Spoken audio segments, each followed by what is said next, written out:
that have gone before me and have taken to the sky. Do you think there is a need for women in space? Well, is there a need for men in space? All these women have been my role models and my inspiration, and I couldn't be here today without them.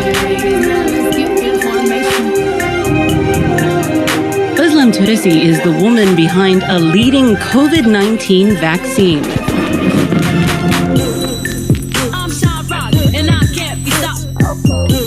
Women bring an energy to rap that did not exist before.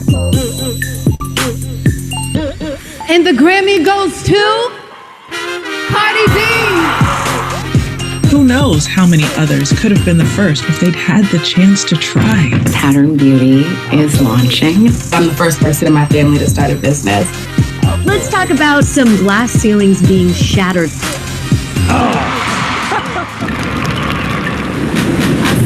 Jugo Dubai summited heights no woman before her had reached. We can show girls that anything is possible. It doesn't matter what they look like or where they come from. They can change the world.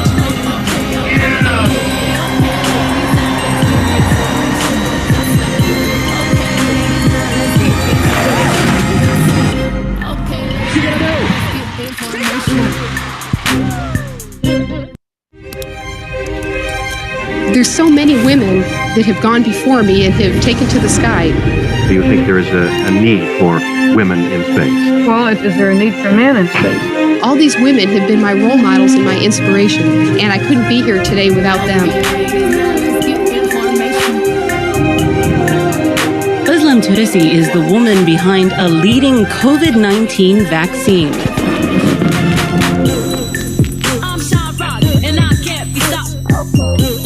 Women bring an energy to rap that did not exist before. And the Grammy goes to Cardi B. Who knows how many others could have been the first if they'd had the chance to try. Pattern Beauty is launching. I'm the first person in my family to start a business. Let's talk about some glass ceilings being shattered.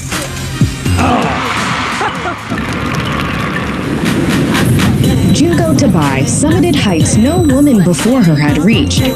We can show girls that anything is possible. It doesn't matter what they look like or where they come from. They can change the world.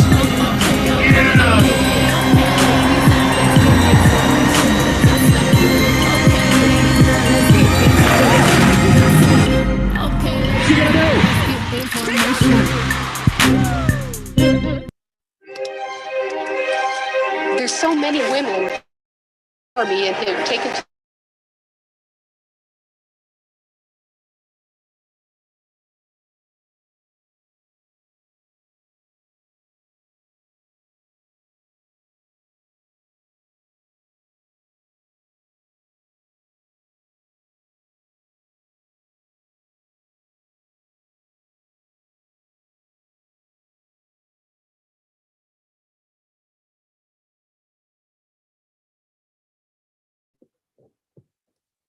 Hello, everyone.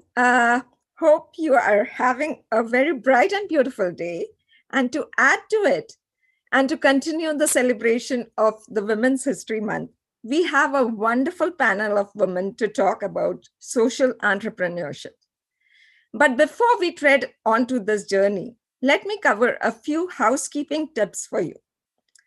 We all know how good we women are for housekeeping, in housekeeping matters.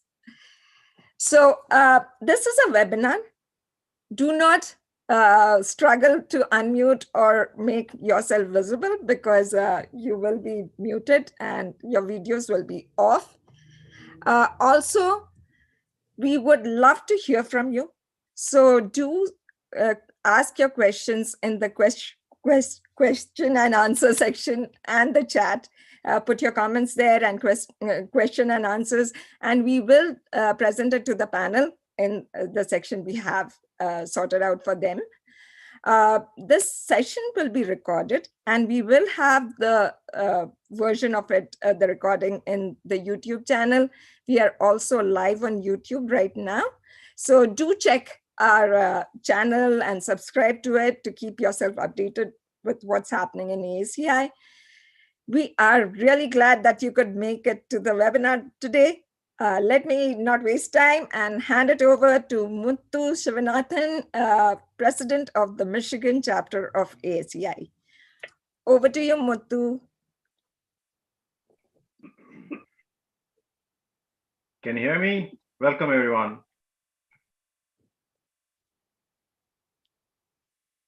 Let me share my screen.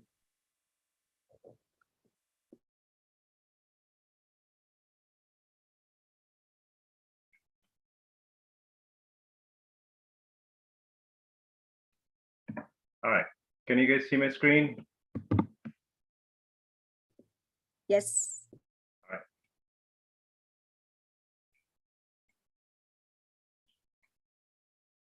Okay. So thanks for joining us.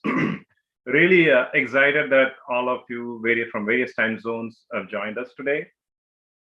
As they say, we don't need a special day to celebrate the wonderful women and the women leaders around us. But this month, ASEI, as part of Women's History Month, we are doing this event. We have wonderful panel of speakers following us. We welcome you from the Michigan chapter again. And this moment, we also like to congratulate one of our speakers today, our Michigan State Rep Padma Kuppa, in receiving this award from ABWF. More to come on that later. March, being March, actually we've been really marching ahead in 2021. So in January, we started with our first event of the year with Mr. Amit Kumar joining us, who's the Consul General of India from Chicago. We followed up in February with a wonderful Mentor Connect event for all ASEI members as well as non-members alike. So we have a couple of more days for the women that have joined us today. For whether you are an ASEI member or not, you can make use of, take benefit from this Mentor Connect program. So far, we have connected more than 25 mentees, all the way from entry-level engineers and scientific field to even exec level management. We have this group of mentors that span across various industries. It's a wonderful opportunity and some value for the members, and this month alone for women, non-members alike. In March, we continued engaging with the local science fairs, STEM promotion. So we did that in Michigan chapter as well as the Silicon Valley chapters. So in ASEI, STEM is part of our DNA. So right from Michigan all the way to Silicon Valley, so we are engaging with the local science fairs. The kids that participate and graduate from this event, they get to participate in our regional YTE. Those are for the youth technology exposition events.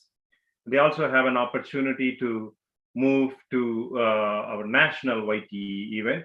So we are really excited to promote STEM among kids and youth. And just to give you a glimpse of the various projects these kids are involved in, right? So mind-boggling, all the way from healthcare, IT, to social welfare and societal issues like improving the quality of drinking water.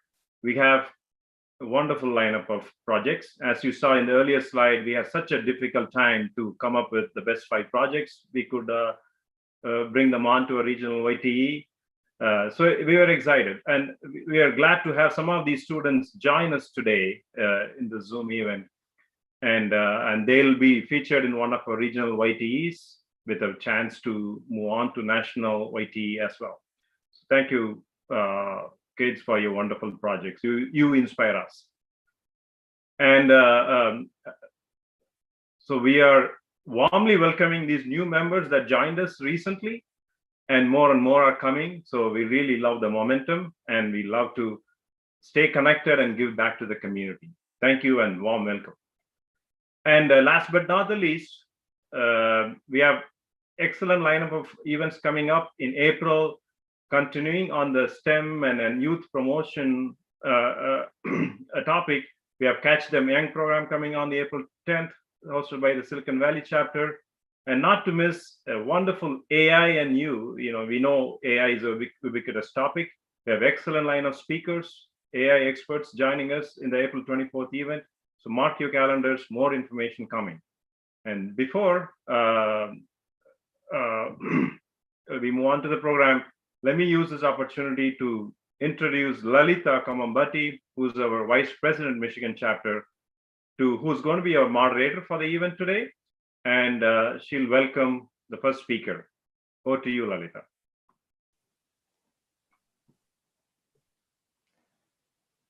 Hello, everyone. Can you hear me? Hi. Haven't we at some point of time had this thought that we want to change the world? Maybe use our expertise to do something that could contribute to society?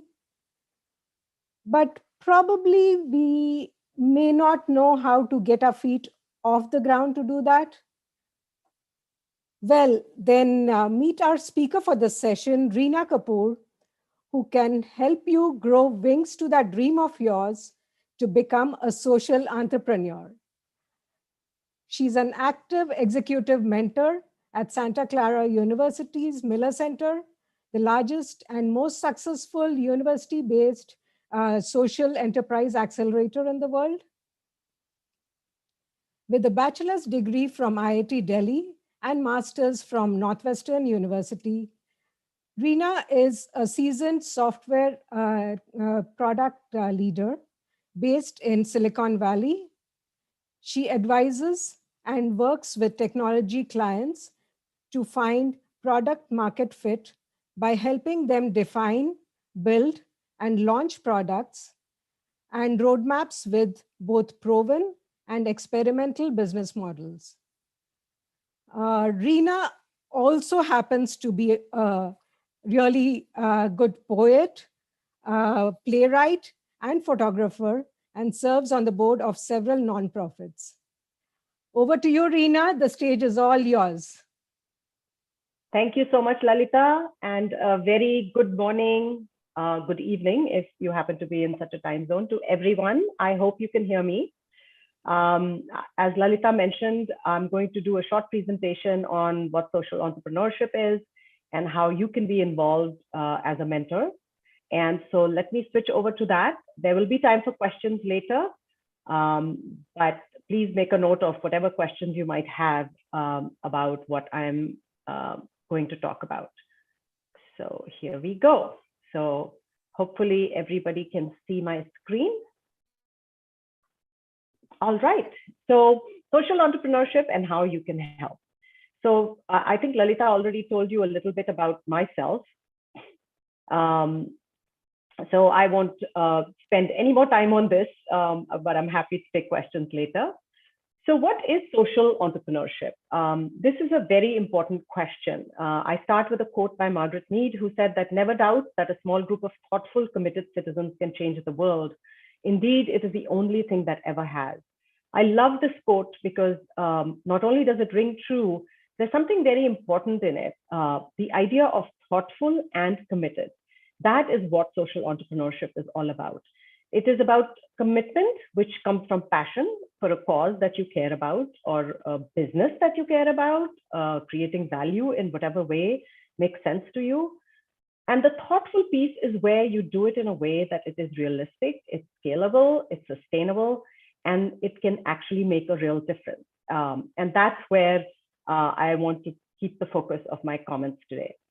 So let's talk about what social entrepreneurship is all about. It's really about addressing unmet socioeconomic needs through a market-driven approach. And all of these pieces matter. The unmet socioeconomic need is, of course, all about many, many different things that we all know about, whether it's hunger, poverty, economic empowerment, women's rights, etc., all over the world, global problems. But what are the best ways to actually address them? There are many different ways. There are many, many very bright, passionate people who've done, have approached these problems in different ways. Social entrepreneurship takes it to a different plane and uses a market-driven approach. And that is actually quite important. And that's personally where my passion lies and why I think that's a really good way to approach the problem. You have your traditional nonprofits, which serve their purpose. They have great value to add. And then you have your traditional business who are driven by profits, which is very important as well.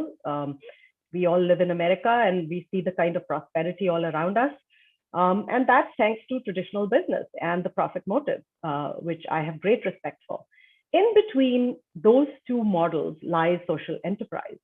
And that's all about innovation, market forces, addressing various unmet needs, and as I mentioned before, socioeconomic needs the world over, through using market models. So whether it be profit, whether it be metrics, being metrics driven, whether it be driven by making sure that merit is rewarded, all of those things speak to what I consider a market-driven approach, and that's what I'm here to talk to you about. So who cares?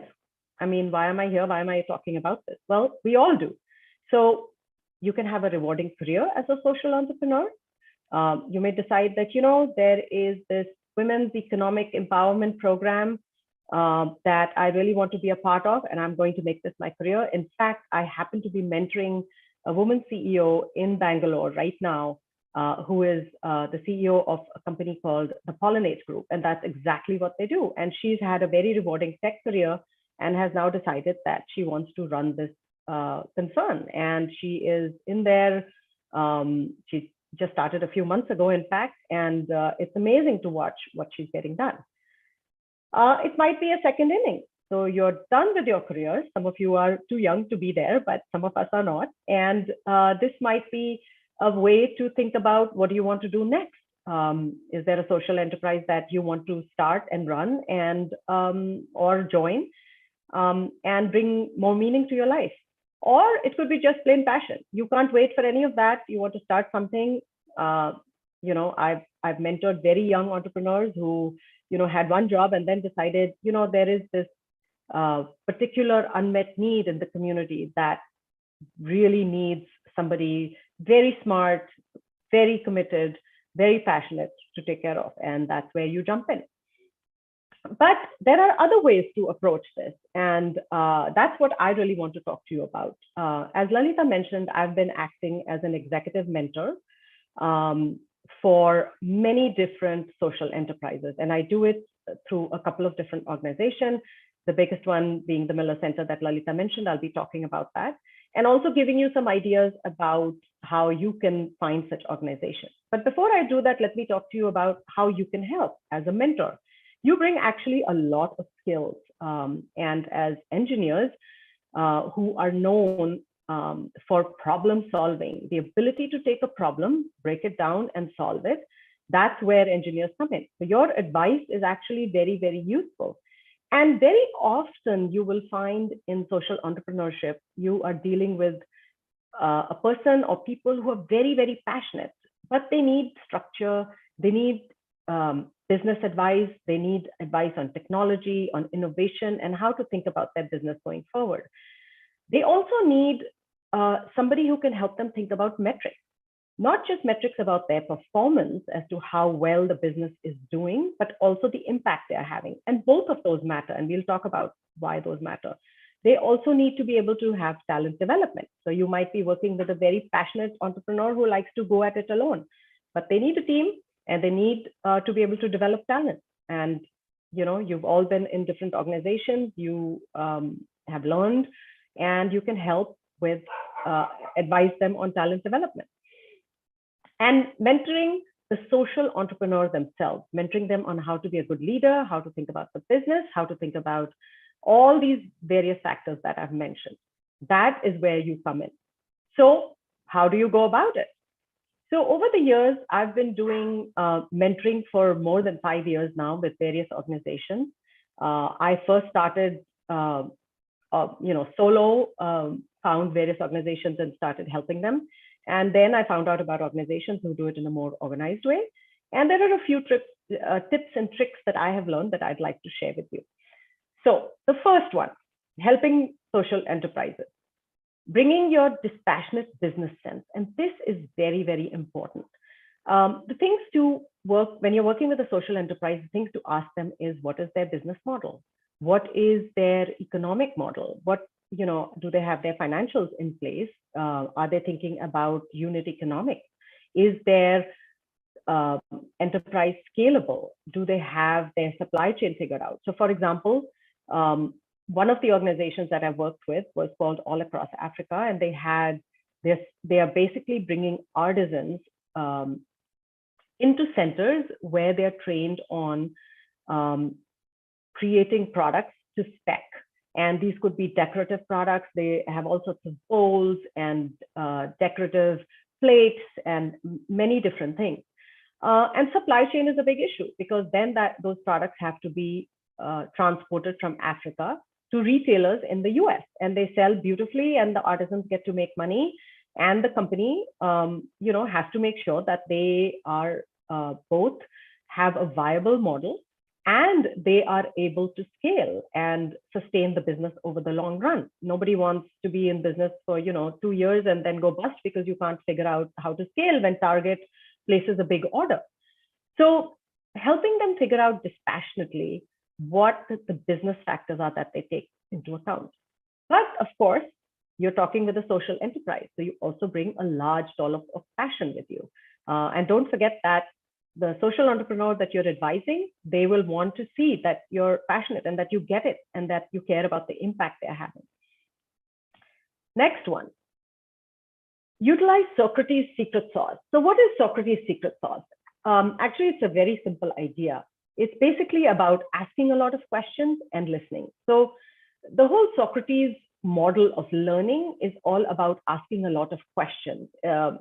Formally, it is basically about a cooperative, collaborative, argumentative dialogue, which encourages critical thinking. And actually, I have found this very, very useful. When I start with a social enterprise, I just spend a lot of time initially asking them a lot of questions. And this is very important for two reasons. Actually three reasons. One, because you want to learn first. The people who know most about the cause, the unmet need, the people who need help, etc., is the social entrepreneur and their team. They know their business, they know their impact, they know their cause inside out. So ask first. Don't assume that you know. Secondly, when you do this, what's really, really important is that they uncover some of their own underlying assumptions. And when you ask why this, and they give you three reasons, ask why again or how, and that helps them uncover their own assumptions. And it's very important that they do that, because that's why you're there, to help them think through what they're doing. And thirdly, it's very important for them because in a lot of social enterprises, and one of the things that I just want to clarify here is that a social enterprise, like I said, is not necessarily a nonprofit. In fact, the vast majority of social enterprises that I've worked with are for profit. So they're measuring profit, which actually is a very important part of the equation because it helps them be sustainable. They're not constantly on the look for funding, and they're able to scale when they need to. So they have to watch that. They have to watch their bottom line. And in tough times, they're able to increase their impact without having to look for money. And this became very obvious in our COVID times. Those social enterprises who were doing a good job keeping an eye on the bottom line as well were able to sustain themselves a little more easily. And the second piece of that equation is the impact piece, of course, because that's why you're there. The whole unmet social need. If you all are familiar with Muhammad Yunus, who started microfinancing, he's the father of microfinancing. He started it a long, long time ago. It was about making money by doing good. But the impact piece, of course, is the critical piece, and that also has to be measured. And so all of this gets uncovered once you ask a lot of questions. And while you do that, respect the passion and the instinct of the entrepreneur. We know a lot, we bring a lot of learning and experience to the table. But remember that the entrepreneur is the one who jumped in both feet. They are the ones with the instinct about the cause, and they are the ones who understand the impact and the difference it can make. So respect that. You know a lot, you have a lot to bring to the table. but humility always helps. And that's an advice that's good for any situation, really. Number 3, leverage your network. Many of you have been working a long time, but even if you've been working a short time, you have networks from college, from your various workplaces. You have frameworks, resources, expertise you can call on. I've worked with social entrepreneurship as entrepreneurs for a long time, as I said, over 5 years now. I recently got called by an entrepreneur who was struggling with some e-commerce questions, and I was able to advise them on how to think about their various trade-offs on that. I've had situations where we, like I mentioned, the supply chain issue from Africa. I asked for help on that and was able to talk to another mentor who is an expert on supply chains, and they were able to help. I've called on financial experts for, thinking through unit economics or, various financial models that make sense for social entrepreneurs. So leverage all of that. You're not alone in this. Even if you go in as a mentor, you're seeking an answer to a particular problem, call on your own network. Number 4 is to check in with reality. And this is very, very important. As I mentioned, passion is a big, big, big part of this business and very important to the social entrepreneur and to you. Hopefully you're going into this because you're passionate about particular causes. But passion is not always enough. You need that, and you need a check-in with reality. And this is where measurement comes in. So it's really important to ask about metrics. How are they measuring their business, but also how are they measuring impact? Sometimes it's easy to get caught up in the cause and think that if we just act on it, things will happen. Well, things may happen, but they may not happen at the scale or with the level of sustainability that you're looking for. So it's really important to focus on metrics and also focus on what do those metrics actually measure. Do they measure long-term impact? Do they just measure, in the moment? Like, for example, if you're surveying the people whose needs you're addressing, when do you survey them? And if you surveyed them a year later, would they say the same thing? Or are you actually measuring the difference it has made in their life? Are they able to send their kids to school? Or if it's women, are they able to sustain their families without having to, for example, pull their children out of school or, having to do other things that, are not conducive to their health. So it's very important to bring this aspect and to keep the entrepreneurs focused on this. And finally, the most important resource that you're dealing with, you have to pay attention to, and that is the people. This actually has become even more visible to me in times of COVID. The people who are at the forefront of this, the social entrepreneur and their teams, are the most valuable resource. They are the people putting their lives on the line, making sure that they are working hard and working on the right things to make a difference in the world. But they can get worn out too. And with COVID, I actually saw firsthand evidence of PTSD, actually, post-traumatic stress disorder, among some of the social entrepreneurs that I work with. They were going on very little sleep. They didn't know what to do.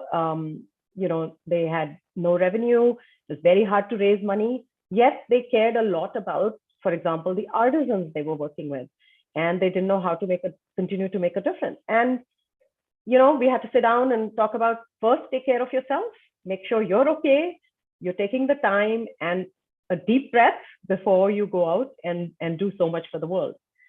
So these are my 5 tips that, I also have an article I wrote about this, that I offer people who are thinking about jumping into social entrepreneurship, and in your case, I offer these as important things to pay attention to if you're thinking about being a mentor, let's say, to a social entrepreneur, or jumping into it yourself. So how do you even go about doing this? Where to mentor? Think about your own network. So like I mentioned before, I did pro bono work for an excellent social enterprise called iMerit for a year. And then later I was brought in as an active consultant for them. They do amazing work in India. Actually, what they do is they empower young men and women with computer skills to do work for in the labeling, in labeling data for machine language kinds of applications. It is an incredibly transformative organization. I was so moved. I actually went to Calcutta. I met with some of those young women who were employed by them. And the transformation in their lives was unbelievable. They went from being young women whose parents wanted to give them some basic education and get them married off to women who were bringing in the major part of the income for the family. And you can just imagine the change in the family structure and the power structure for these women that happened. So look at your own network. Who is working on a social enterprise? And by the way, iMerit is for profit for impact. Classic case of social enterprise that makes a huge difference in the world. Look at some local incubators. So for example, I work with a tech nonprofit here called Fast Forward, who basically is very focused on technology-based social enterprises. Look at other nonprofits and other venues who look at, who are basically local incubators or accelerators. There are many different names. You kind of have to just do a little bit of searching. Look at university organizations, so local universities. So as Lalita mentioned, I work with the Miller Center for Social Entrepreneurship at the Santa Clara University, an amazing organization. I'll share some statistics with you. You'll see the kind of impact that they have. Look at university organizations nationally. Many of them are online now. One of the gifts of COVID is that you can actually work with anyone you want to because everybody is on Zoom now. So that actually is something very advantageous in this situation. So just briefly, I want to just share a little plug for Miller Center for Social Entrepreneurship. I continue to be a volunteer there, an executive mentor. They are the largest university-based social enterprise accelerator. And as you can see, the impact they've had is huge. Close to $1 billion has been raised. And they have impacted close to 500,000 lives that have been transformed and improved. And they are brutal about measurement. They measure, and they make a huge difference in the world. And their impact is global. The article I mentioned, Socrates' Secret Sauce and Other Mentoring Advice, is what I've actually sort of shared with you already, but this article is available if any of you are interested, just email me. Other examples, resources, and links to think about. Bill and Melinda Gates Foundation, the largest one out there that you can look at and see if you can help there. Take a look at the Social Enterprise Alliance, and I'm happy to send out these links to you all. And SOCAP Global, which is a global event that happens every year for raising money for social capital. If you want to find me, I'm on LinkedIn. And on completely unrelated topics, I'm on Instagram at @OneStarDusty, and I also have a blog where I write poetry, etc. So feel free to connect, and thank you very much for listening.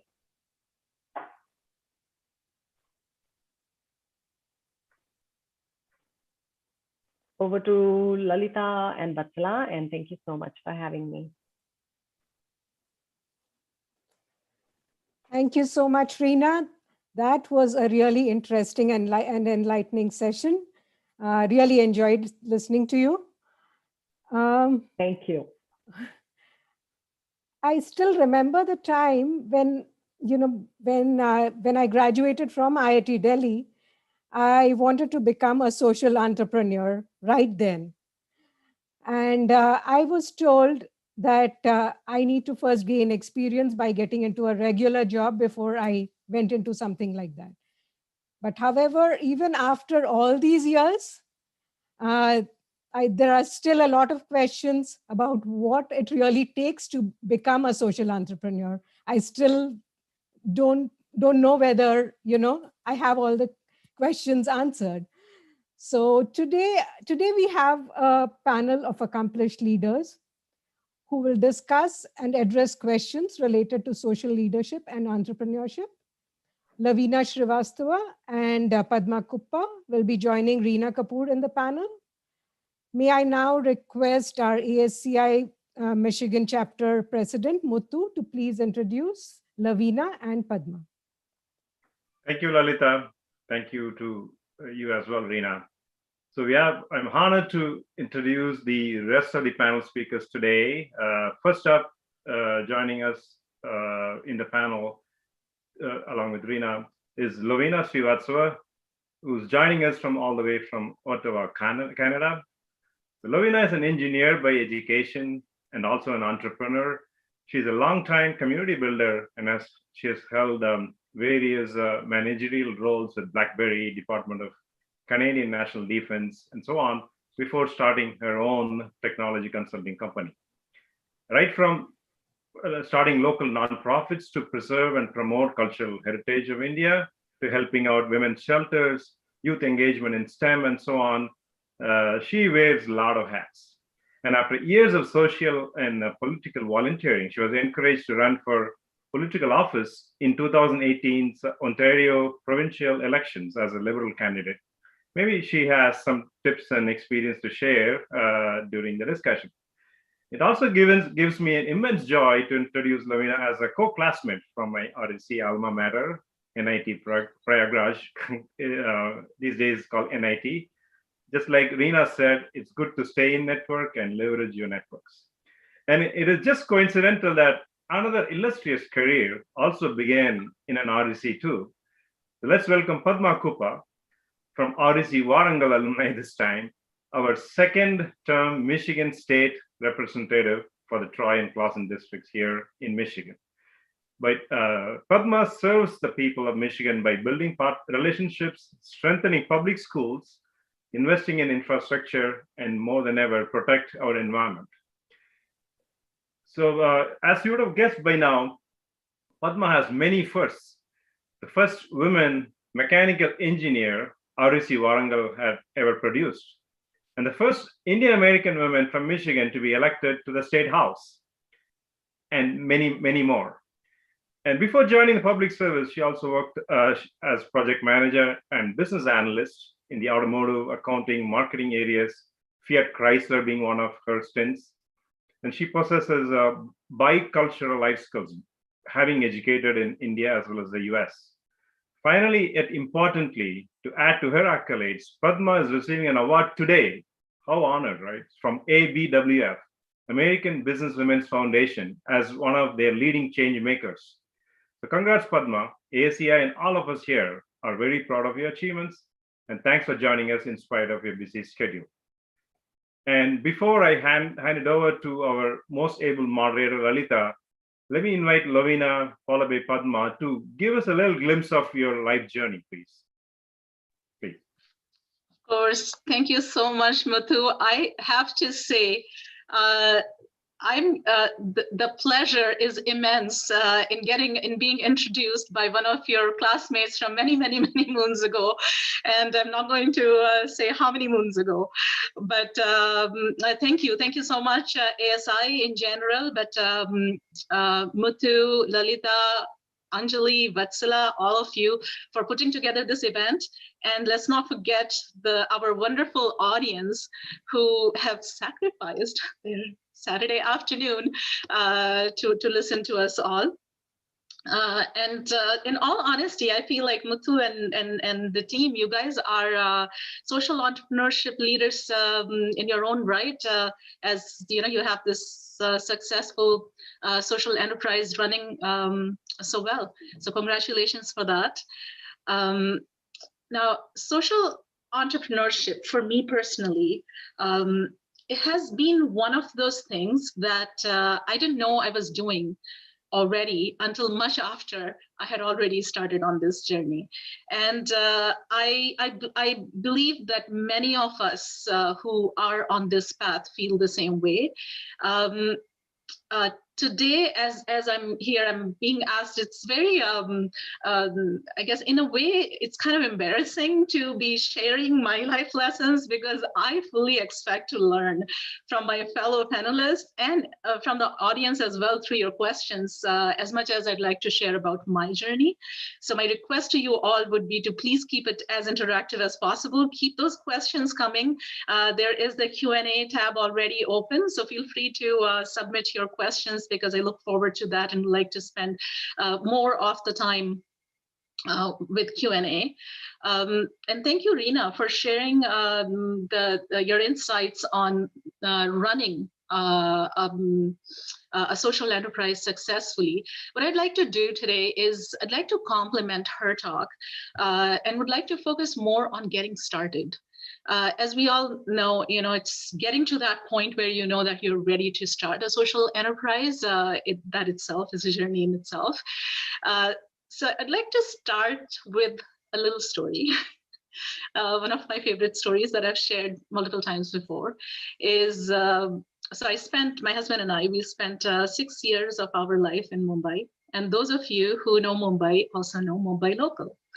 And I can never forget the very first time I worked at TCS and I had to take the local train from Borivali to go to CST station, and going was fine, but coming back, because it was going to be peak hour. So one of my friends who was also a hardened Mumbaiker gave me an advice at that time. He said, don't have to do anything. You just figure out where the ladies' compartment is going to come.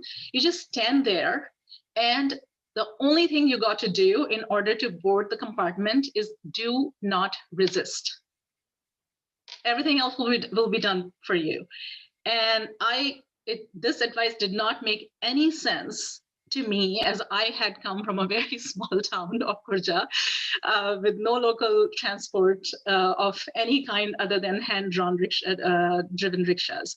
So I go there and, like a obedient advice taker, I did exactly that. I stood there, the train comes, and I just relaxed. The crowd did the job. It did. Not only did I board the train successfully, I also was thrown onto a seat. I had a seat on Mumbai local. Now, those of you who know Mumbai would know how big of an accomplishment that is. Moral of the story is that lesson, that advice of this friend of mine, I stuck to that. I did not let go of that advice. And I'm saying this in the context of social entrepreneurship. Find your passion. Do not resist the forces of nature. The universe will do its job. And I know it may sound like a spirituality talk, but it's not. It is like I've seen this time and time again. The only regrets, in fact, that I've had in my life are from very few instances in life when I actually resisted that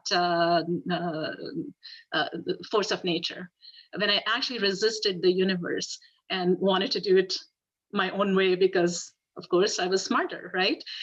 So that actually, this advice worked for me, and that's what I'm going to share very strongly, with very strong recommendation with all of you as well, is to, once you have found your passion, and that may not be a single passion, like for someone like me, as Muthu was going over my resume or background, you may have noticed it may not be a single passion. You may be passionate about multiple things at the same time, multiple things one after another, and it's not unusual. It's very normal.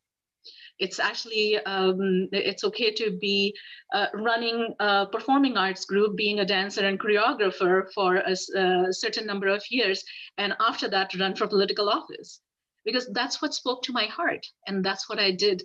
To tell you the truth, many a times I feel like I do, and I have shared this analogy with some of my friends before, and some of them are on this call already as participants. So, pardon me for repeating this, but I do feel like a leaf in a river sometimes, and happily so.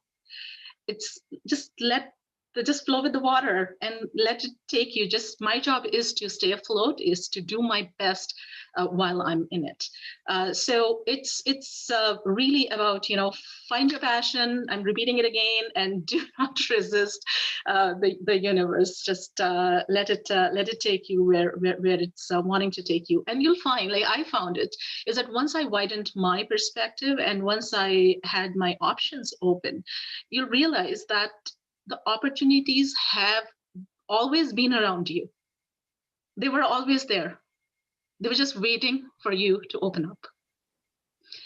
So do not restrict yourself with your own plans, in some cases, with your own life plans. And one other thing I cannot stress more is while you are on this journey, once you have commenced on this journey, always remember it's teamwork. It's you got to help those who are your fellow travelers on this journey. Once you have, in North America, it's a part of the culture, and I guess anywhere, it's very polite. Once you have opened a door to get in, hold the door for the person who's right behind you. So we do that all the time, don't we? Like you're entering a coffee shop, we hold the door. We do not let the door close on someone's face. So just, if we follow that on our, as part of our journey on social entrepreneurship path, it's no different than your life journey. So it's on that note, I guess I'm going to stop talking and give the floor to Padma. Thank you.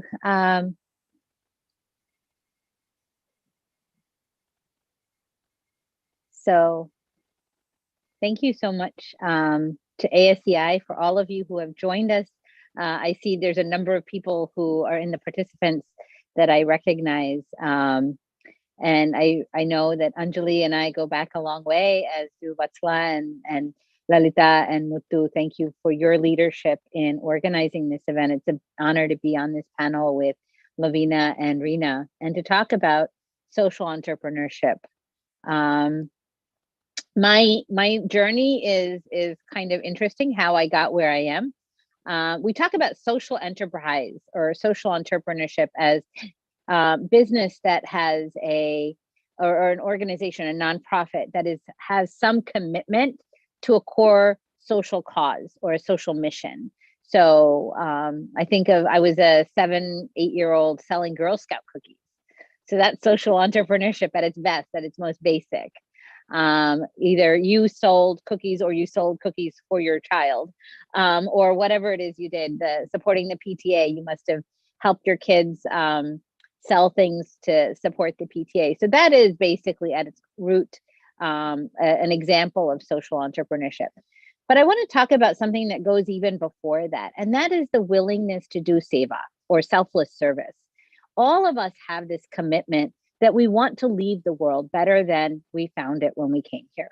We want to leave the world a better place for our children. We see the challenges that are in front of us, whether it's income inequity. While we all are able to join on Zoom, there are many people across the country and across the world who don't have access to basic needs, food, water, and a roof over their heads.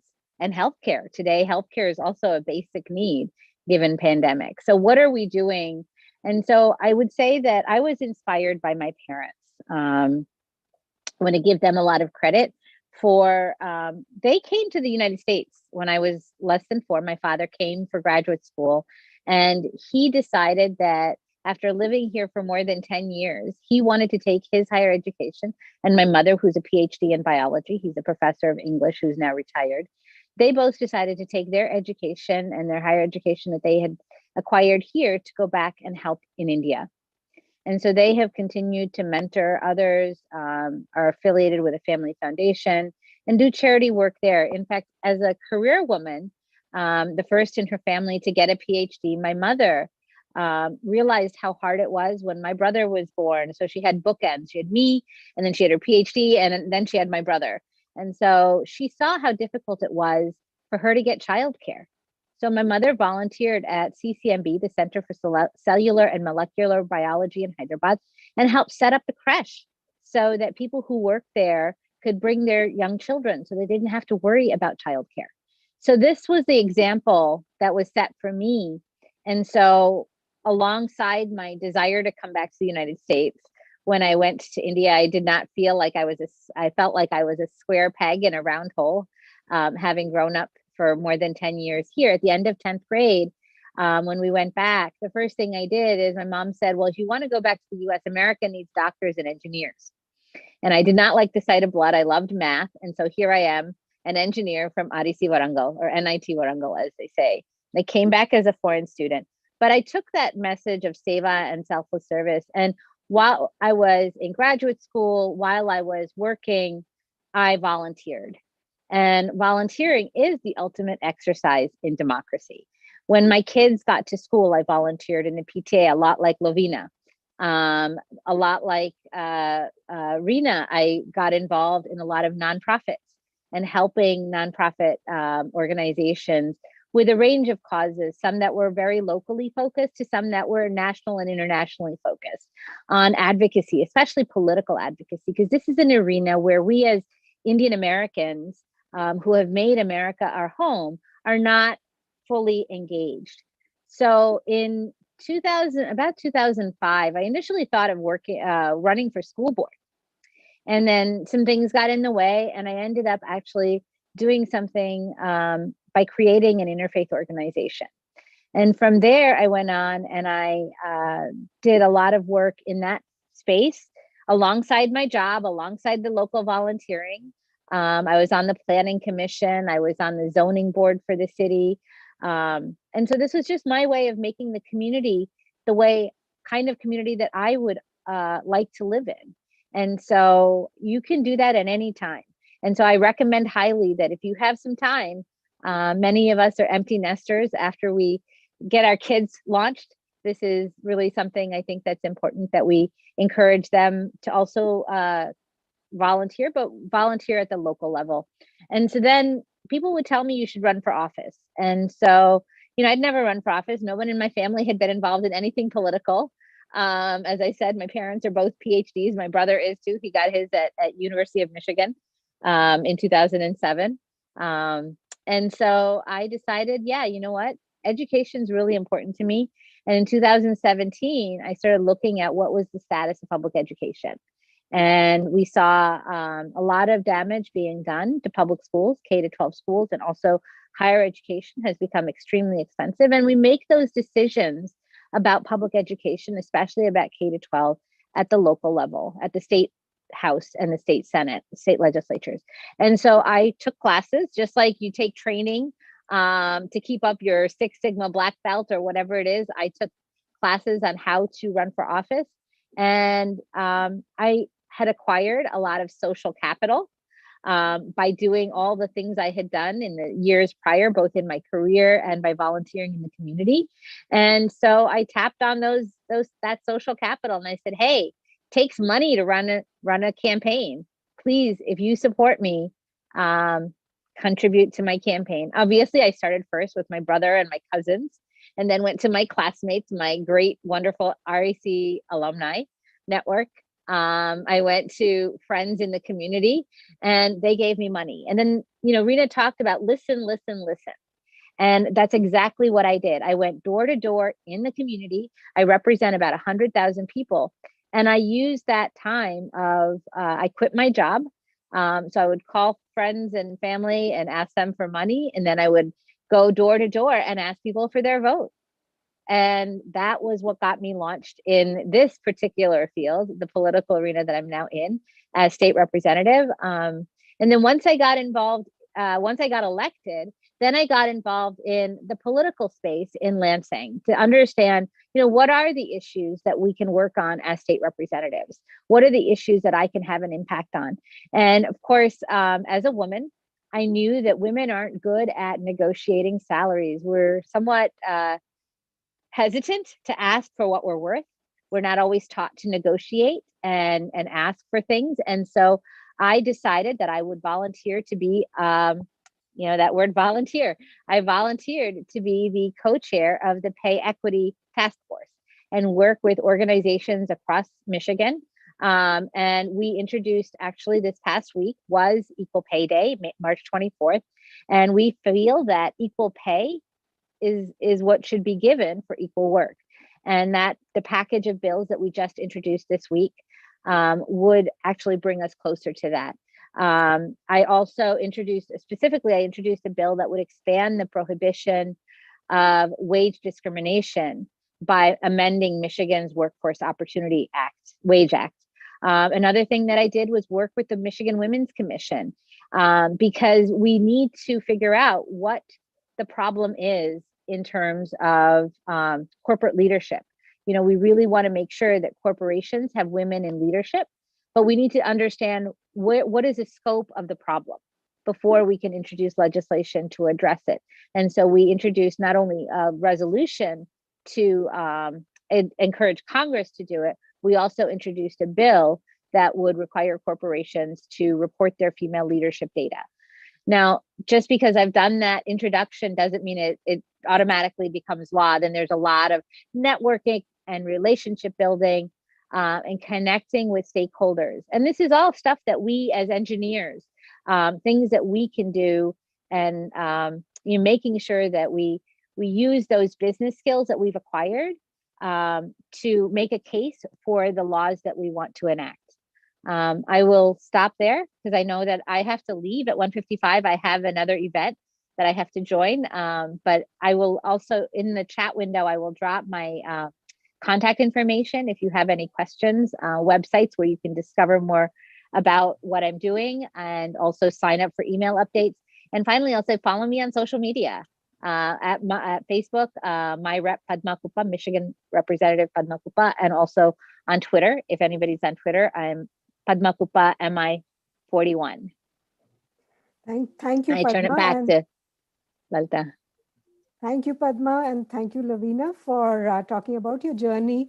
I know Padma is to leave, so we will first have the vote of thanks by our Michigan chapter secretary, Anjali Vale, and then we will continue with the question and answers with Reena and Lavina. Anjali? Okay, so we are going to continue as Lalita said after the thank you notes. So this is Anjali, and I would like to really thank Reena, Lavina, and Padma for on behalf of AACI, both AACI National and Michigan team. Really, we enjoyed and your lively discussion. Thank you very much. It was very entertaining and very informational. It was honor to have you all on our Getting Real with Engineering series. And this is a Women's History Month, so it is even more important that you all are here to celebrate this event with us. And you shared a lot of knowledge and your experiences that was truly inspirational and insightful. All right, so I hope in the future you can join our AACI events. Also, a special thanks to all of you who joined from various time zones, including quite actually few joined from India. So it's pretty late in India right now. So thank you all for your support and staying connected. All right, so thank you very much again, everyone, Reena, Lavina, and Padma, and everybody who attending the AACI event. Thank you very much. Thank you so much, Padma, and congratulations once again. Hope you have a great event. Thank you. And for anyone who's celebrating tomorrow, happy Holi. Yes, happy Holi. Happy Holi. Holi.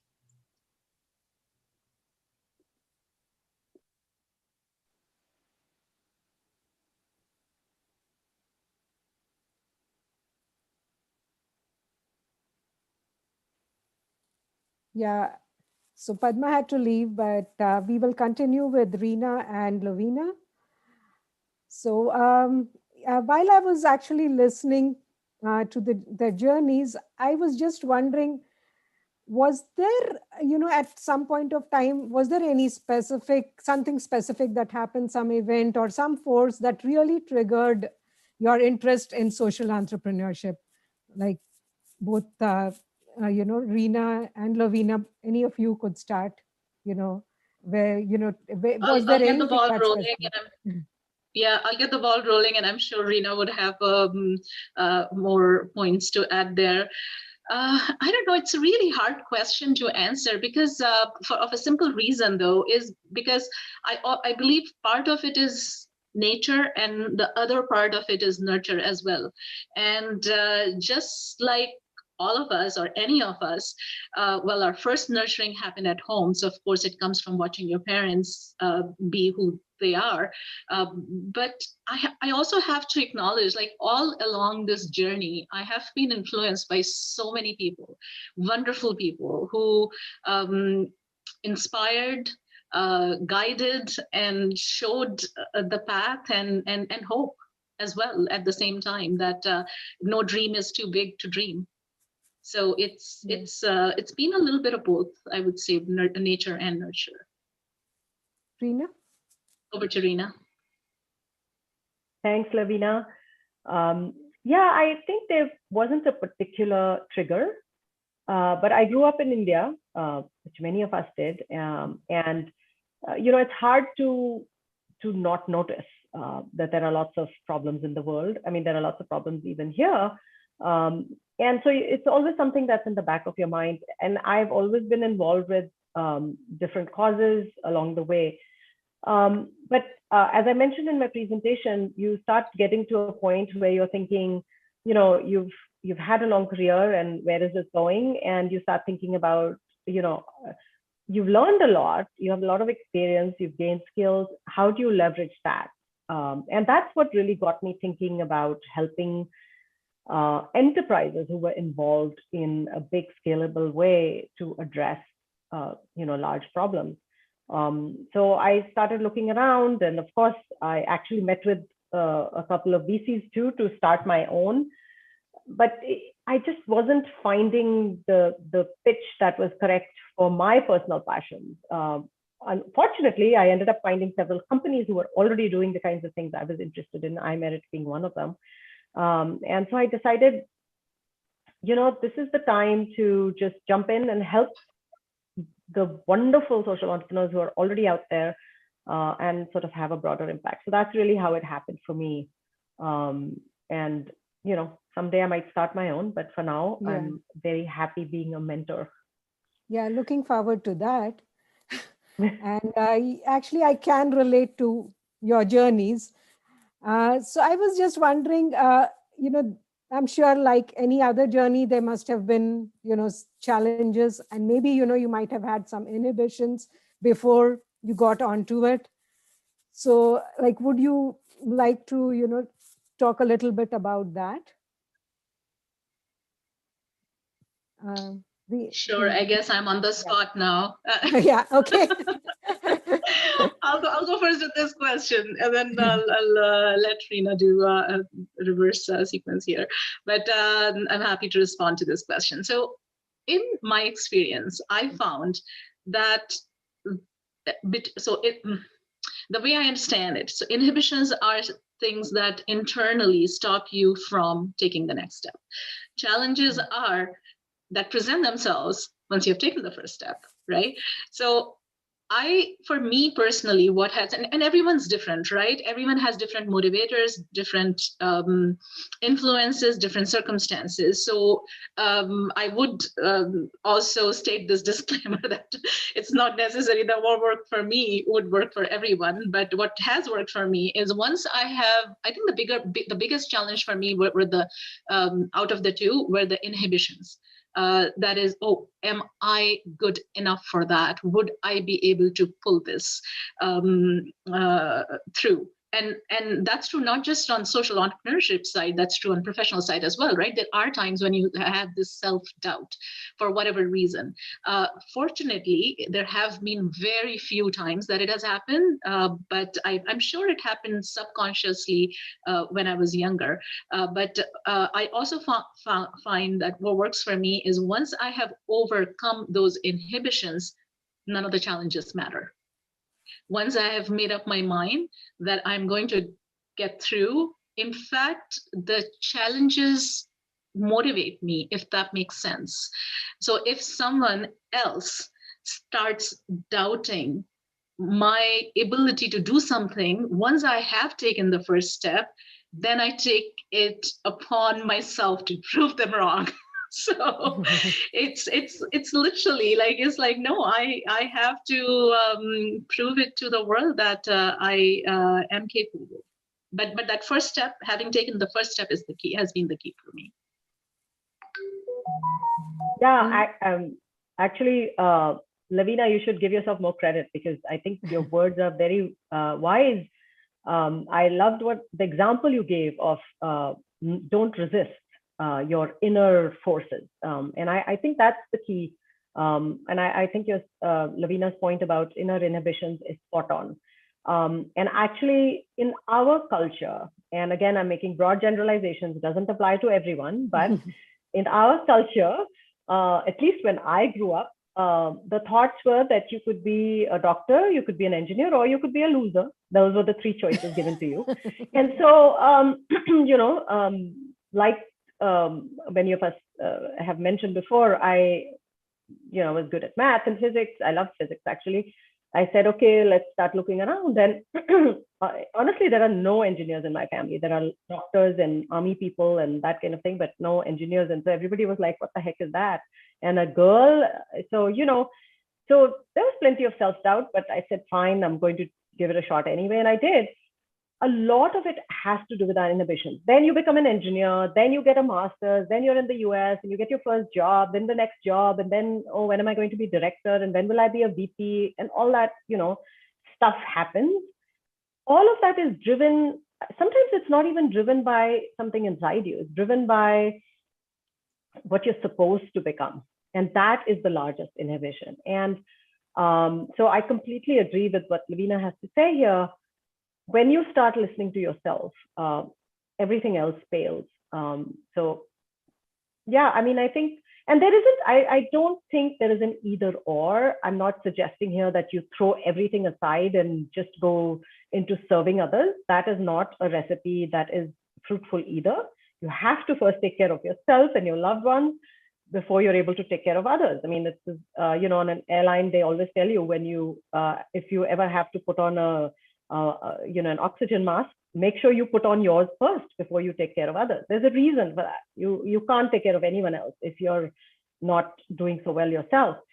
So having said that, once you do that, and once you start listening to yourself, things start happening on their own. So that would be my, sorry, a little long-winded. Yeah, like you mentioned, about the woman. Vatsala, you wanted to come in? Yeah. Reena, since you talked about your loved ones, I have a question from a loved one. So this question is from Anurag. What are the common mistakes or false assumptions first-time mentors make about social enterprise? That's really unfair. He should have asked me that at home, so I was prepared. But anyway, it's a good question. So I think there are a couple of things. One of them I just mentioned, actually, which is that this is not about self-sacrifice. And that's going to sound a little odd because the culture tends to think about it as self-sacrifice. This is really about self-actualization. It's really about finding a cause that is higher than yourself because it gives you so much satisfaction and happiness and meaning, brings meaning to your life. So that's number one. So that I already mentioned. The other one is this idea that somehow the profit motive is something ugly. I don't believe that. And others may differ. I know there are lots of people who think that's not the case. I actually think that's a wonderful driver of ambition and brings great prosperity. And again, it's not an either or. It's not either profit or impact, either helping people or not helping people. Both coexist beautifully. And, I've always done work with organizations, whether it be women's organizations, domestic violence issues, both in our community and outside. I've worked extensively with an organization called the 1947 Partition Archive because both my parents were refugee children as a result of partition. I've worked in, like I mentioned, pro bono work for enterprises helping women in India. And I continue to do mentorship through the Miller Center and organizations here in the Bay Area. And none of that takes away from the fact that I applaud them when they do well on the business side, because they should. Because to be business savvy is to take care of yourself, to employ a lot of people, and to make sure that you're contributing and creating value. I won't get into the economics of it, but there's plenty of examples the world over where people were told to self-sacrifice and resulted in a dictator sacrificing a lot of people. So we won't go there. But having said that, these are the things that hold people back because they think, oh my God, this just means seva for the rest of the world and forget about me and my family. No, it doesn't mean that at all. You can do it. And do it beautifully, and you can do it in a way that you create meaning for yourself, for your family. Your children see what a lovely balance that we can give. And one of the things of happiness that happiness research that they continue to find is twofold. One is the ability to have gratitude on a daily basis, and the ability to find meaning. And again, both of them contribute to your own happiness. So this concept of sacrifice, I think, gets in the way a lot. People don't talk about it because it's not, who's going to say, I don't want to sacrifice for others? It just doesn't sound politically very correct. But the fact is, don't. Do good for yourself and do good for others. Okay, I think Piyush would like to ask a question. He's our national president. Yeah. So Piyush, hello, everyone. Great to hear all your stories, Lavina, Reena, and Padma. I know Padma is not on the call anymore, but great event. One question, of course, I have, but before that, I have to compliment all of you for doing what you do for social entrepreneurship. And it must be something in the Bay Area, air and water, that a lot of people are doing social entrepreneurship, Reena. And I'm sure you've heard of an organization called OVBI, Overseas Volunteer for Better India. And there are a couple of things that I do with them as well. But more on that later. A question I have is, maybe Lavina can get started. Do you think Canada is a better place for social entrepreneurship than US or India? Okay. So nice to have virtually met you, Piyush. I think it won't be fair for me to compare Canada with US for a very simple fact that I have not had the opportunity to spend any non-vacation time in US yet. So I haven't lived in US. But I can totally compare India and Canada. In fact, thank you for this question because it forces me to think on my feet. And that's exactly what I'm doing here. But it is an interesting question because the response is going to be multidimensional. Yes, it is different to be involved in social entrepreneurship in India versus Canada. One is because of the, how should I say this? I'm trying to find politically correct words. So I'm going to just ask for your pardon ahead of time if I do blur out something that's not politically correct. But I find the concept of, although it is so much ingrained in our culture, in our ancient culture rather, or in our religion even, to do selfless service. But for some reason, people in general have a very hard time accepting that someone is truly doing something for no return expectation. Whereas in Canada, it's much easier to convey yourself, and people are going to believe you so much more easily, I find, that you are doing it like there's really nothing in it for me. Trust me, like I'm doing it because I want to do this. The only thing that's in it for me is the gratification that I'm going to get at the end of the day. So that's, I think it kind of highlights the difference in general public's attitude towards those who are on this path of social entrepreneurship. The other aspect of it is the hoops that people who are on social entrepreneurship path have to jump through in India versus in Canada. It's super simple in Canada. I want to start an organization, a nonprofit organization. Give me 10 minutes. Like, it'll have it on paper, like just that red tape part I'm talking about, right? So there isn't any. 10 minutes and you can have your nonprofit organization up and running and registered fully, right? Whereas that's not the same in India. It takes much more. And also we all know about the political interferences and that part of the equation. But it's not all bad either. Let's talk about, I talked about, I think highlighted more the negatives of what it would be like in India. The one disadvantage that I find here, and I am going to touch on the topic of race a little bit, is so Canada is has a very open culture in general, very similar to pockets in US. I guess your Silicon Valley would be very close in terms of people's attitude towards people accepting different people from different backgrounds. However, there are levels of racism I have found. There are people who are tolerant. There are people who are accepting of others from a different race. And then there are people who are actually going to celebrate it. So sometimes when you're planning, in my experience, if you're trying to lead a social enterprise as a person of color, that actually the beneficiary of which is not going to be just people of color, but the wider population, that's when you start hitting the roadblock. So it's okay for you to run a social enterprise as long as you're doing it with your own people for your own people kind of thing.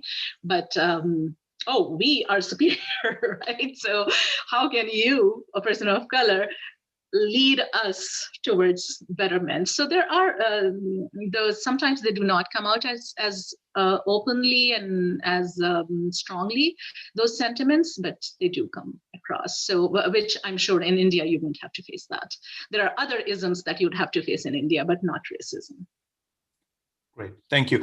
A related thing, I would definitely want to ask both Reena and Lalita. And Lalita, you mentioned that you wanted to go the social entrepreneurship route right out of graduation. I commend you that, because a lot of young graduates, at least in India, are doing it now, right out of school. And so the question is, Reena, do you think women are more suited for social entrepreneurship than men, notwithstanding that we are celebrating women today, but also because women are supposed to have a high EQ. So I would like to get your thoughts. Yeah, in fact, I was about to ask, whether there are, certain feminine traits that really add value, because that's maybe there's something women are built that way that, it suits it better. Besides, we do have lots of challenges, especially we are back from the time, like Reena mentioned, that, there was still eyebrows raised when you hear about a woman engineer back then in the 80s and the 90s. So there were a lot of challenges. Yeah, along with the challenges, we probably had, certain traits that really added value to it. So which we probably don't talk about enough. So would you like to talk about that? Yes, Lalita. So I am, and Piyush, nice to meet you. Thank you for coming. Women are certainly socialized differently. We are taught to pay more attention to feelings. And when we do, we are commended for it. And the woman who doesn't pay attention to feelings is also pointed out as not a very good example. So I think that tends to, in general, make women, I guess, slightly higher on the EQ scale. Having said that, I'm not much into, I consider myself a feminist. I, definitely had, I was kind of the tear it all down and burn it all up kind of feminist when I was younger. And thankfully, I have moved on from that. But, I will say that having worked with so many different social enterprises now, probably close to 10, I have worked with men and women from different backgrounds, different races in the US, in India, in Africa, in Mexico, really all over. And I don't see them that way at all. The people who are in it for the right reasons, and they are amazing people. This company that I worked with, and you can check them out online, they're called Someone Somewhere, is run by it's 3 co-founders, two men and a woman, and they're based out of Mexico City, and they basically bring artisans, and train them to create products that are then sold online, and they compete with, Eddie Bowers and, various other sports and travel companies, companies manufacturing sports and travel gear online. And I cannot tell you that the CEO is a young guy, he's ex-McKinsey. I have not seen a more attuned, emotionally available, incredible young man. He'd give any woman, a run for the money on EQ, as far as I'm concerned. So yes, there are general trends. Women are more probably attuned because we are socialized like that. But we have to judge individuals for who they are. And I'm a big believer in that. I won't even go into the whole racism thing. That's not not even relevant, because now I've worked with so many different people. I feel like meet them on their own terms. There are fabulous people everywhere wanting to do good. And as far as Canada versus USA, I'm with Lavina. I wouldn't know where to begin a comparison because I've only been in America. In India, I think things have changed rapidly. I've been gone so many years, it's hard for me to comment. And every time I open my mouth, I say something wrong and somebody from India slaps me. So I try to keep my mouth shut. But I will say that one of the things that does get in the way in India is this idea that seva is at your own cost. That when you help someone else, it's a zero-sum game. If they win, you lose. That's not right. You just make the pie bigger. That's what you do. And that's the key. And that, I think, is changing in India because there are more, the economy with, having opened up in the 90s, and I hope it will continue in that direction.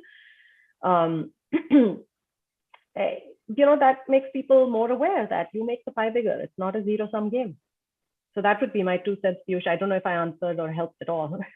No, it's good to get your perspective. We're running out of time, perhaps, for this, whatever Lalita had planned. So back to you, Lalita. Yeah, thank you. From that before we move on to the next question, Lalita, I'd just like to chime in. I cannot agree more with what Reena said. I fully agree with that. I'd also like to just mention, men or women, it's a give and take thing. Like, we bring something to the table. Being a woman, I bring something to the table that a man can never bring, but vice versa is also true, right? We cannot just portray that, we are the super creatures. No, it's we both have our own roles to play. And I always say this, and I'm going to say this again, is that being a woman, it does not define me, it qualifies me. And what it means is that it's just one of those things that adds to my being, but it's not me, it's not my being in totality. So it's very important to remember. And I know some people may have a problem with this, but I will say that sometimes actually with me, it happens most of the times I forget what gender I am when I'm around the table, and that's the best way to proceed. That's so really I don't know. I was just going to add, Lavina, I don't know if this happened when you went to college, but Lalita and I remember that when we were in IIT, they always said that IIT women were not real women. So who knows, right? Yes. This is the first time I'm hearing that. I went to IIT as well. I never heard that kind of a disparaging comment. So apologies on behalf of all the men to you, if at all, that came Piyush, the wrong way. Piyush, you wouldn't, because you were not a girl in IIT. We were the ones. Good point. Guys, at this point, can I bring some audience into the mix so that we can do some networking and we ask personal yeah, comment. actually, I just wanted to ask one question. Lalita, continue while I bring that. Yeah, I was just thinking, we were talking about seva, and so lots of people actually say, why not just donate money to some non-profits and things like that. So why really, mentorship or social enterprises? Because this is something which probably people never really have in mind. They think that, and it's really the easy way out. You donate money, you think you've done the job. So what I would say it's important. Let's not undermine the value of money in social entrepreneurship scenario. In our culture, in Hinduism, there is something that's said in the context of seva, tan man dhan se seva karni hai. And my apologies to those who do not understand the language. So tan is the body, man is the soul, and dhan is money. It's required. So please do not, if you can give money but you cannot give time, go ahead, do that, because it will help those who can give their time to take that cause forward. So it's very important, and please do not feel any less than someone else who is able to give their time. Over to Reena. I agree. Lavina, you and I must be sisters in a previous life, because I agree completely. I think it's all of the above. There is no or here. And that's what I keep emphasizing. People think it's either this or that. No, it's a stage of life thing. You need to take care of your family. You need to earn a living. People are busy. Kids are in school. They need help with homework. It's okay. Give money. When the time is right, when you have more time on your hands and you are looking for meaning, it's something that would be meaningful to you, give your skills and advice. It's all valuable. So yeah, that's interesting. We really do. We don't just have sorted feminists. We do have sorted professionals out here who have, the ideas really clear in their head. Yeah, and I think Vatsala wanted to bring in. Vatsala, you wanted to bring in? Yeah, I've brought in plenty of people. Archana, you want to ask any question? Bala, Ashokji, Ram, Vajiha, Karuna, anybody? Can they unmute? Make a comment while people are thinking of questions, if I may. Yeah, go ahead. So earlier we were talking about how social entrepreneurship is about just giving and not to expect anything in return. Well, you brought in the concept of Hindu philosophy, and just to extend that, you earn in your karma. Whatever you are doing here, whether you believe in afterlife or not, it's gonna help you.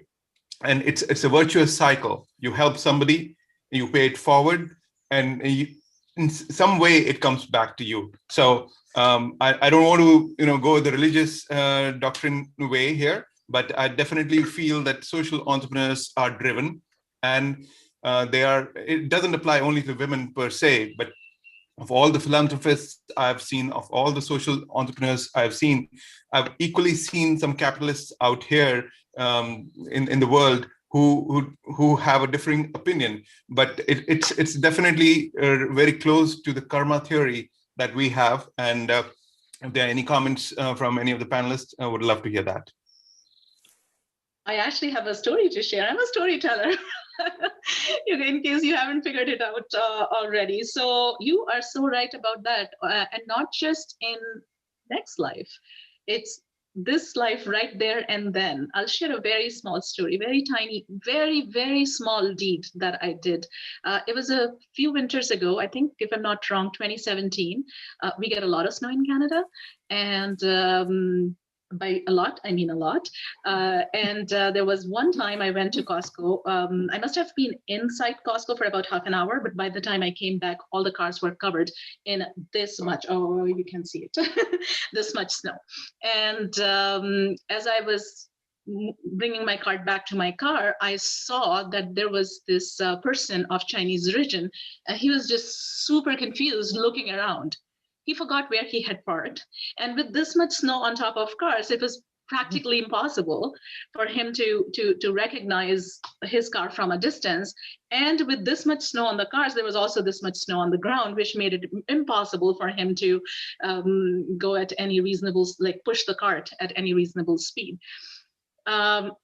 As any of us would have done, I just said, well, I offered him if he would put his groceries in my van, and I can, instead of him trying to walk around with his cart full, we can together help him find his car. So I did that. He found his car. All the transfer of groceries happened, everything. I actually felt for the next 3 to 4 days, the warmth that I felt in my heart every time I remembered him. That was my incentive. वो मेरा मेहनता ना था, right? So it's you don't even have to. I didn't even have to wait for my next life. I got that gratification right there and then. Wonderful story. Thank you. Yeah, that's really true. We get it right here, actually. Whatever, if we do a good deed, we feel good, it is, whether there's a next birth or whatever, that really doesn't matter, because we're earning it right here. The goodwill, the happiness. Ramesh, did you have a question? This is Ramesh Gandhi. Can you folks hear me? Yes. Hi. Go ahead. Great. Hello. Great. Reena, you, and of course, everyone, Lolina and Lalita, great talk. Very inspirational. Reena, you brought back the memory when you talked about Professor Yunus Muhammad. I read his book, and in the book a few years ago, he had a chapter about his partnership with Danone Yogurt. If you get a chance, where they built a yogurt with it's like an ice cream cone, eat the yogurt itself is in a container like a ice cream cone, so you can eat it, doesn't require refrigeration. So if you have not read that, if you get a chance to read it, it's excellent, impact in the village in Bangladesh and all. But yeah, I had a suggestion. Yeah, we don't talk much about the A part of the STEM, this what I call STEAM, art. I have done some volunteering work at the local community theater here in Royal Oak, Michigan. It's very rewarding. It's something, I'm being an engineer, but I always grew up in Mumbai watching a lot of plays on theater, in Gujarati plays. And coming here, and I discovered them a few years ago, I volunteered my time as a usher, an assistant production, just one time, being a tech, behind the scene, helping with the props and everything. So I think maybe as engineers, I think that part of A would be great to introduce, and there are a lot of opportunities to do maybe at a symphony orchestras. Just if you can't do anything, maybe you can help out with your time. So I would appreciate if somewhere we can talk about people who are doing that kind of work as engineers or, okay. Yeah, Thank no, yeah, Ramesh, thank you. That's wonderful and absolutely correct. The arts is a great place to volunteer your time and contribute, and definitely supporting the arts, especially in these times where they have suffered enormously. So I'm with you on that, and I'm a theater person too. So you brought up something close to my own heart. And I actually think that, like I mentioned that, how at least when I was growing up in India, which was in the 80s, and I'm always very careful, as you can see, to qualify that, because I don't want somebody in India saying, no, we're not like that anymore. But is that, you could be an engineer, a doctor, or a user.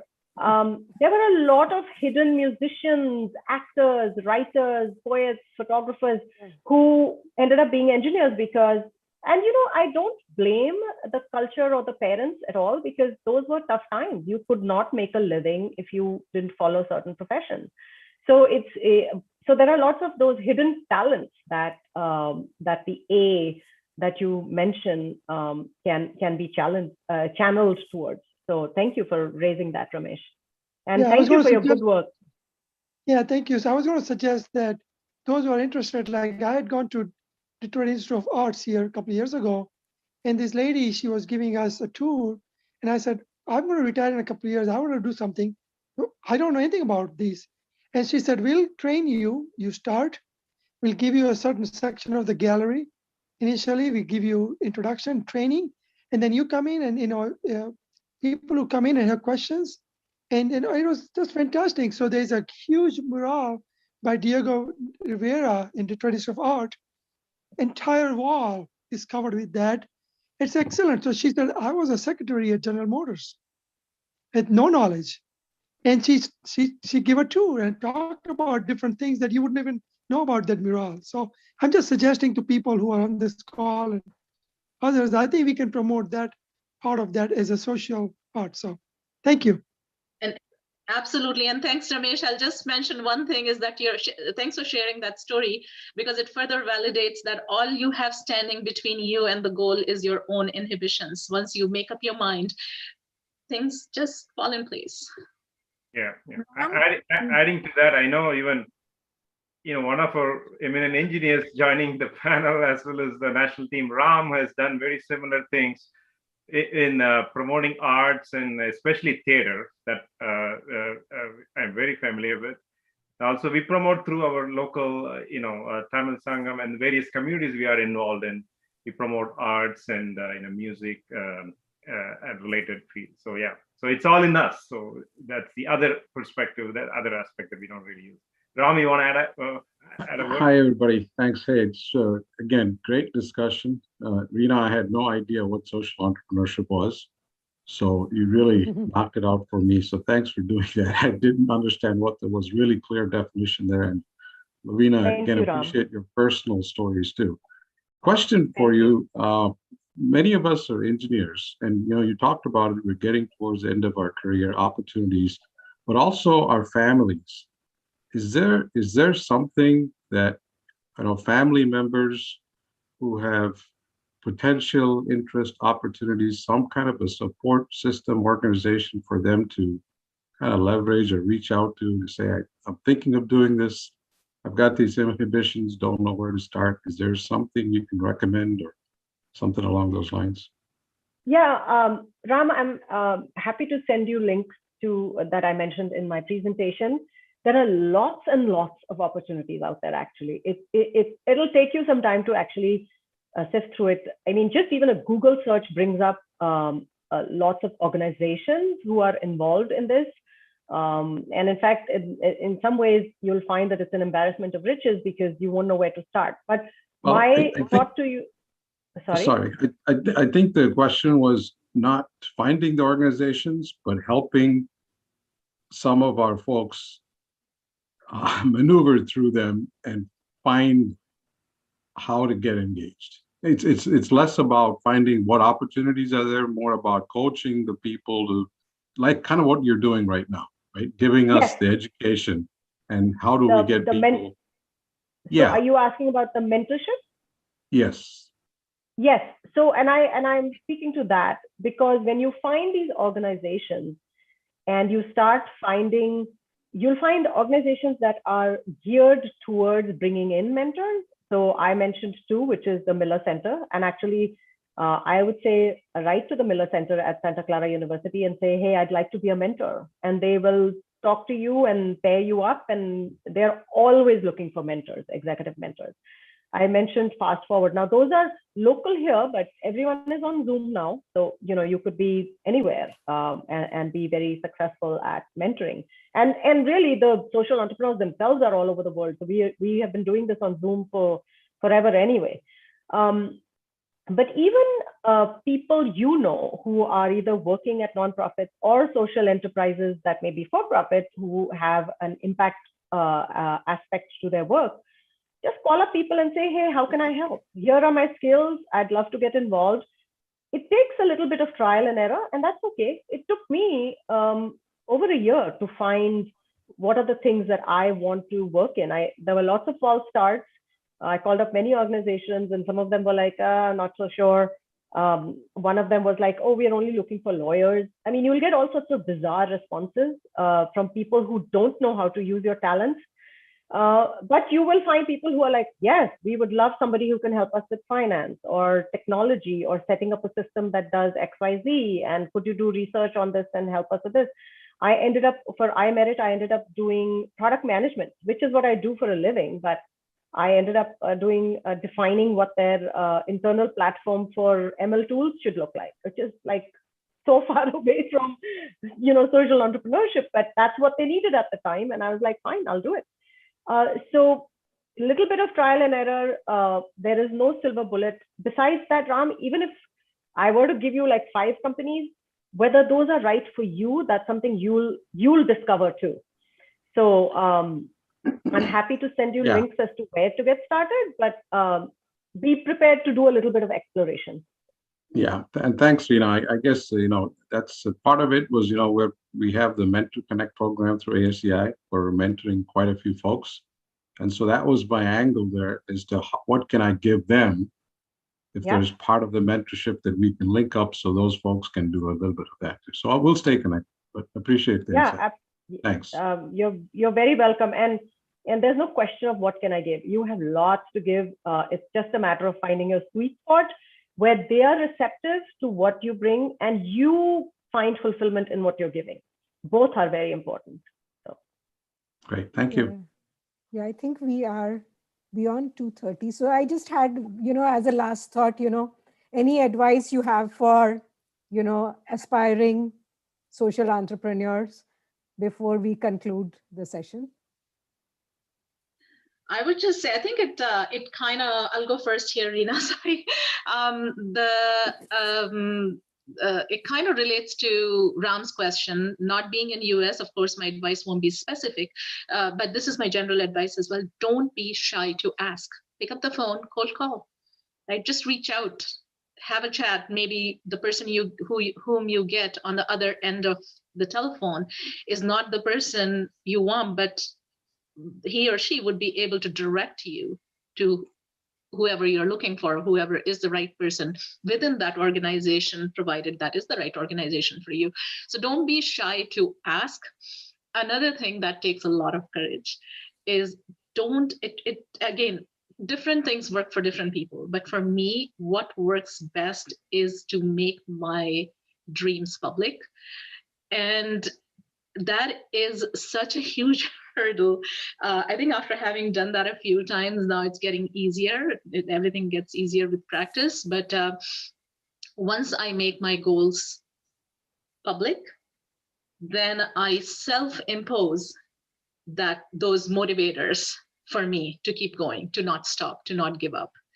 And I start with my husband and my 2 kids because I would definitely never ever want to fail in the eyes of my kids, especially.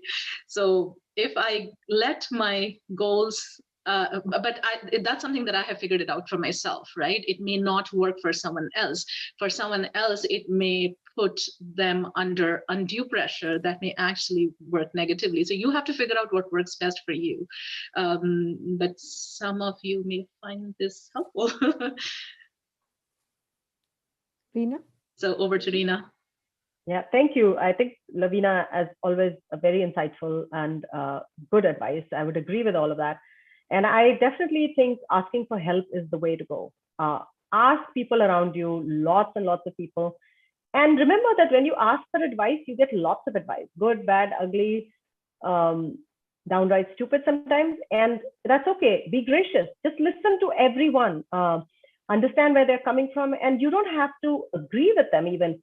I mean, I always tell my social entrepreneurs, if someone is calling you and saying, hey, I'd like to tell you about XYZ that might help you, give them a listen and say, thank you very much. Don't have to say, I agree, or you don't have to argue with them about why they don't get it. It's not necessary. Just listen, graciously accept the help they're trying to give you, and then make up your own mind. You are in charge of your social enterprise. You're going to run it the way you want, but the universe is there to help you, and you get to sort out what help you are going to act on. But take when people want to give. Thank you very so nice. much. Thank you very much. Thank you so much. We really have a lot of food for thought, and I think we probably now are all energized to go on and do great things. So with that, let's go change the world. Yes, we will. That's what we, started with. And then I think we are all geared up. And I think the world is certainly going to, be a little different with this session. Maybe, we with all the motivators. Thank you, Lalita, Vatsala, Anjali, Muthu. I really appreciate the opportunity. Thank you so much for having me. Yeah, thank you. Thank you so much. And we are really grateful that you gave us the time, the knowledge, we are, and we will probably be getting in touch with you for more information. Yeah, we are known to give birth. So why not give birth to great ideas? Yep. Awesome. Well, thank there you you so go. much. There you go. And thank you so much to, thanks to all of you, Lalita, Vatsala, Anjali, and to all those people who are attending, some of whom I only can see the names, no faces, but thank you so much for listening to us. And even if, I always believe, even if this session results in one small deed that was not going to happen otherwise, it was well worth our time. Yeah, I'm sure it will. That's right. Thank you. Thank you. Thank you. Have a great rest of the weekend. Yes, and happy Holi to everyone. Yeah, Happy Holi. Holi.